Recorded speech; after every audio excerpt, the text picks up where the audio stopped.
صورت ایک خاص تاریخی پس منظر ہے اس کا، جو حضور صلی اللہ علیہ وسلم اور قرآن کریم کی سچائی اور حقانیت کا کیا ہے ثبوت ہے۔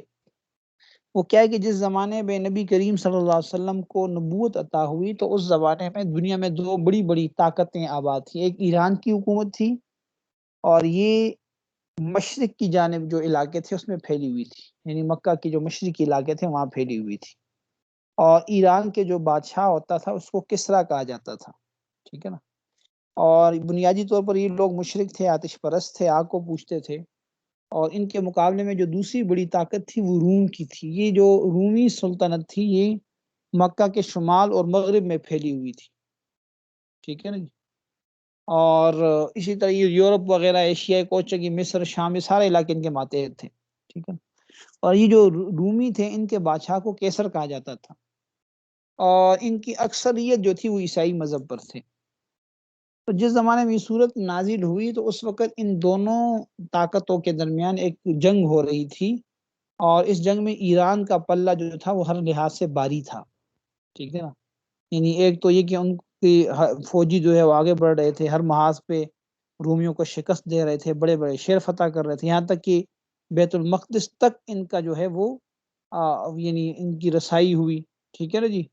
اور انہوں نے کیا کیا، عیسائیوں کا مقدس ترین کلیسا جو تھا وہ بھی تباہ کر دیا، اور بہرحال رومیوں کو پیچھے دھکیلتی رہی، اور روم کا بادشاہ ہرقل جو تھا اس کو کوئی یعنی جائے پناہ بھی ملنا مشکل ہو گئی۔ تو یہی سارے حالات تھے، تو چونکہ ایران کی حکومت آتش پرست تھی اور مکہ مکرمہ کے بت پرستوں کی ہمدردیاں ان کے ساتھ تھی، جب بھی کوئی خبر ایران سے آتی ان کی ایران کے فتح کے بارے میں تو یہ مکہ کے بت پرست اس پہ بڑی بغنے بجایا کرتے تھے، خوش ہوتے تھے، اور پھر مسلمانوں کو چڑھاتے تھے، ہاں جی،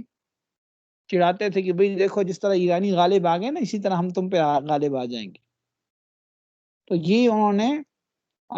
مقصد ایک طرح سے مسلمانوں کو تنگ کرتے تھے اور ان کے اوپر تانے کستے تھے۔ اس موقع پر یہ صورت نازل ہوئی، اور اس صورت کے بالکل شروع میں اللہ تعالیٰ کی جانب سے یہ پیشن گوئی کی گئی کہ روم کے لوگ اگر اس وقت شکست کھا گئے ہیں لیکن چند سالوں میں وہ دوبارہ فتح حاصل کر کے ایرانیوں پر غالب آ جائیں گے۔ اور اس میں اس بات کی طرف بھی اشارہ کر دیا کہ اس دن مسلمان اللہ تعالیٰ کی مدد سے خوش ہوں گے۔ تو گویا کہ اس میں دو پیشن گوئیاں دے دی گئی، ایک تو رومیوں کے غالب آنے کی اور دوسرا مسلمانوں کے غالب آنے کی، ٹھیک ہے نا جی۔ تو بہرحال چند سالوں میں پھر کیا ہوگا کہ ایرانیوں پر یہ لوگ غالب آ جائیں گے، اور دوسرا یہ کہ مسلمان جو اس وقت مکہ مکرمہ کے مشرکوں کے ہاتھوں سے ظلم و ستم کا شکار ہیں اور لوگ ان کے اوپر طرح طرح کے مظالم کر رہے ہیں، اس دن وہ مسلمان بھی مشرکوں پر فتح بنائیں۔ تو بہرحال یہ دو پیشن گوئیاں تھیں اس ماحول میں، ایسے حالات میں دی گئی کہ جو اتنی یعنی بعید از قیاس تھی، اتنی دور کی بات تھی کہ اس کے اوپر یقین نہیں کر سکتا تھا،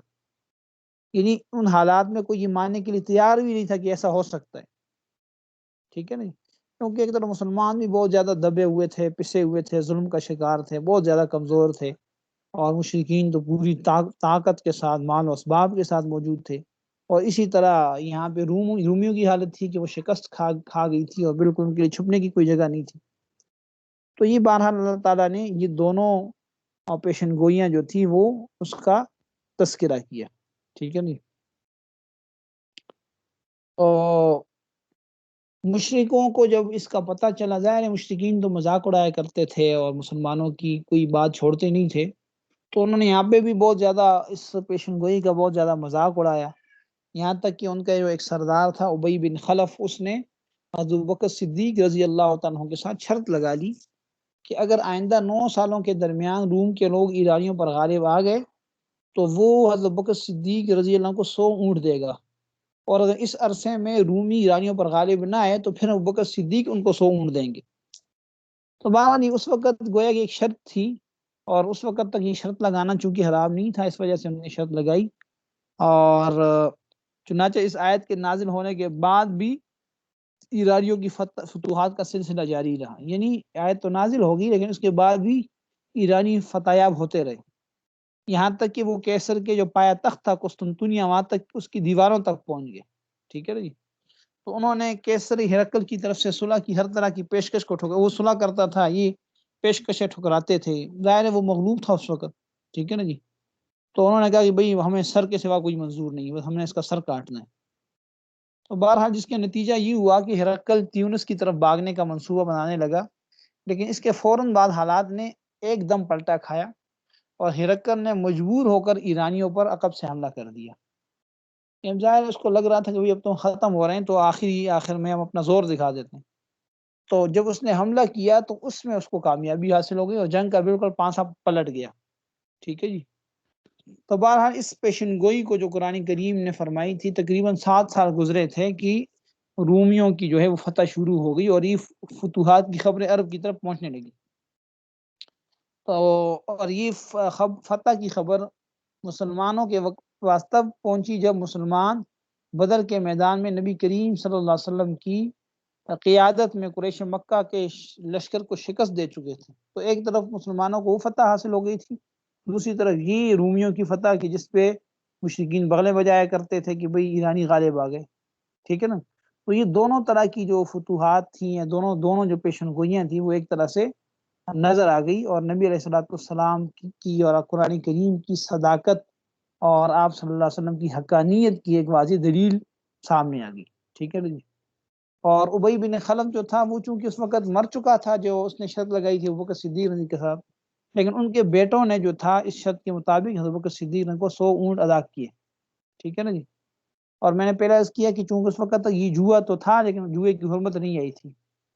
دو طرفہ شرط جو تھی اس وقت جائز تھی، اس لیے یہ اونٹ حضرت ابوبکر صدیق رضی اللہ عنہ کو حکم دیا کہ یہ جو اونٹ خود استعمال کرنے کی بجائے صدقہ کر دیں. تو بہرحال جس وقت شرط لگائی تھی اس وقت تو جوئے کا یعنی عدم جواز نہیں تھا، لیکن بعد میں ممانعت آ گئی تھی تو نبی علیہ الصلوۃ والسلام نے ابوبکر صدیق رضی اللہ عنہ کو یہ حکم دیا کہ وہ یہ اونٹ صدقہ کر دیں. تو بہرحال یہ اس صورت کا ایک پس منظر ہے، ایک تاریخی، کہ جن حالات میں یہ صورت نازل ہوئی اور اللہ تعالیٰ نے نبی علیہ الصلوۃ والسلام کی صداقت اور قرآن کریم کی حقانیت کا جو ہے وہ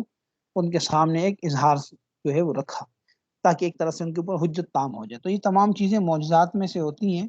اور انسانوں کو اس بات کی ترغیب ہوتی ہے کہ بھئی یہ جو آپ کی طرف پیغام آ رہا ہے یہ برحق پیغام ہے، اگر تم اس کی تسلیم کر لو گے تو کامیاب ہو جاؤ گے، اور تسلیم نہیں کرو گے تو پھر اللہ تعالیٰ کی گرفت میں آ جاؤ گے. ٹھیک ہے جی. تو یہ کچھ پس منظر تھا، ترجمہ اور تفسیر میں نے کر دی ہے. اگر آپ لوگوں کو مزید سوال ہو تو آپ کر سکتے ہیں.